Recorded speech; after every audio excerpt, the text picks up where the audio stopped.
untuk menjalin kerjasama dan mempererat sinergitas antara TNI dan Polri di wilayah Aceh. Kodam Iskandar Muda dan Polda Aceh mengadakan acara ngopi bareng di Balai Sanggamara Makodam Iskandar Muda pada Jumat 21 Oktober 2022 pagi. Kapolda Aceh, Dr. Andes Ahmad Haidar SHMM, didampingi Wakapolda Aceh, serta para pejabat utama dan unsur pimpinan Polda Aceh yang baru selesai melaksanakan kegiatan olahraga di Mapolda Aceh, datang ke Balai Sanggamara Makodam Iskandar Muda. Kedatangan Kapolda Aceh beserta rombongan disambut hangat Pangdam Iskandar Muda Mayor Jenderal TNI Muhammad Hasan beserta para pejabat utama Kodam Iskandar Muda.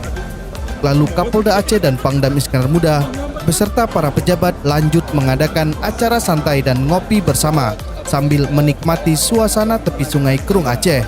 Nampak acara berlangsung sangat hangat dan harmonis di mana para unsur pimpinan dan pejabat utama tersebut saling diskusi, mengobrol dan berbagi informasi sambil diselingi canda gurau yang begitu akrab sebagai wujud sinergitas dan hubungan yang sangat dekat antara Kodam Iskandar Muda dan Polda Aceh dalam menjamin situasi keamanan dan kedamaian di Aceh.